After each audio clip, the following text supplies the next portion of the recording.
Hey all, and welcome back to Fuzzy Dutchy Gaming and the first currency making guide of the league. And this one's really designed to help people out who are maybe in white maps, early tier yellow maps, and want to make some currency to progress the build. To do this method, all you need to do is you need to unlock Maven on your map device.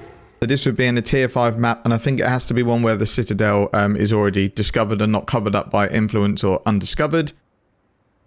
Unlock Lira Arthain, and you need to get the Maven bosses down with 0 watchstones and then again with 1 watchstone. And you're looking to unlock Trespassers and exotic goods. Now this method is going to give you a really good currency boost. So if you are in, say, early yellow-white maps and you're struggling with your build, I would definitely recommend doing this to get some currency to make some upgrades. If you don't feel you're comfortable doing these boss invitations yet, I would recommend that you try and find a way to get them done. So even if it means that you go in just as you've leveled up, so that if you lose 3 or 4 portals, it doesn't matter. You're not going to lose XP and you're going to unlock these nodes. Obviously, don't do it if you're in hardcore. Now, once you unlock these, what happens is bosses will start invading maps that you complete in Lira Arthain, and it's any tier map, and even tier 1 invasion bosses drop some decent stuff. The only thing that really changes as you go up the tiers is scarabs and sextants will be of the higher variety, and also if you drop item bases like armor, weapons, obviously the item level is going to be dependent on the area of the level. And once these nodes are unlocked and you get the bosses coming in, they drop some really good stuff. They'll drop stacks of raw chaos, they drop scarabs, which now are much better because they got rid of some of the rubbish ones and added some valuable ones like expedition. It drops 6 socketed 5-link items really regularly, and they always drop rare. Now this is really important and we'll come back to this later. It drops sextant, silver coins, stack decks, and lots more, loads of stuff. It also rarely drops uncorrupted 6 links, and that's how I got my current chest.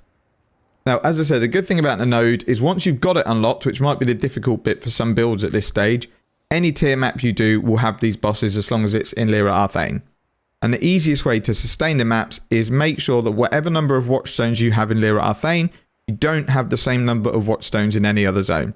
And that should make sure that most of these tiers that you complete, if you drop a map of the same tier, it's going to drop back in Lira Arthain and allow you to sustain these maps. So if you only had a few watchstones, you might go, right, I'm going to go 1 in Lira Arthain and none in the others. If you've got a few, then you can kind of pick and choose what tier you want to farm and just make sure that you don't have the same watchstones in any of the other regions. So that's really the strategy. It's if you find that your Atlas grind's getting a bit slow because you're struggling with content and you want some currency for upgrades, this is a great side project to work on. So let's go back to those uncorrupted 5-link socket items. Another mouthful. I've got to stop putting those in my videos. So I've got one in my Krangler at the moment. It's at tier 2 going on the way to tier 3. And what we're looking to take advantage of is Stitched Wounds, which has 15% chance to transform to add a link to the largest group of sockets. So it basically means you've got a 15% chance when Krangling of this item becoming a 6-link. Now what I would do, and I have been doing, is when the item drops, as I say, it's normally rare, so you ID it. If the stats are terrible, I'm scouring it and using like a mid-tier cheap life essence, because corrupted 6-links with life on them are much more expensive than ones without. Now this strategy is going to obviously become less and less valuable as uncorrupted 6-links come down in price, but at the moment evasion, int and pure strength bases are actually still worth quite a bit of money. And the reason this method is better than just looking for corrupted 6-links is I don't think there's anything that says what color sockets drop on a corrupted 6-link. So you might get a strength base drop, but it's got 5 blue sockets and a green socket. That's never going to sell. So once you've done that, you'll get your item, ID it. If it's not good, scour it, make it half decent, put it in here. And then you've got a 15% chance every time you transform for it to turn into a 6-link. I've had 2 of these so far, 1 dex and 1 int, and both bases sold for between 20 to 35C. As I say though, this will go down as items get cheaper, but you then can still do it, and it's a great source of divine orbs. And they're definitely going to rise in price over the next few weeks. What I would recommend, because tier 3, as you can see, takes a long time, it's 257k. Corruption compared to this item that's not at 1 yet, and it's only 32,000. I'm only keeping that in because I don't have another 5 socket to put in at the moment because I went to do some different content for a while.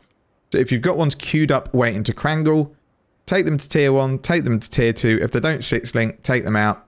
And realistically, you're probably going to be selling them to the vendor for 7 Jeweler's Orbs. but at a 15% chance each time is definitely worthwhile doing. And at the moment they are still selling. And that's what I've done to make most of the money to fund my build. And I've probably got, I don't know, maybe, I mean, it's not a lot. I've probably got 3 or 4x worth of gear on the build. And it's pretty much all come from farming that zone. Now, that kind of covers it. I wanted to keep the video short and sweet. I've got loads on in terms of keeping various build guides updated and trying to stream on Twitch. But in short, unlock exotic goods, manipulate the Atlas so that maps around your tier are only going to be Lira Arthain, recraft and crangle any good 5-link bases that you've got, and then just make money. Thanks for watching. Take care, everyone, and see you in the next video.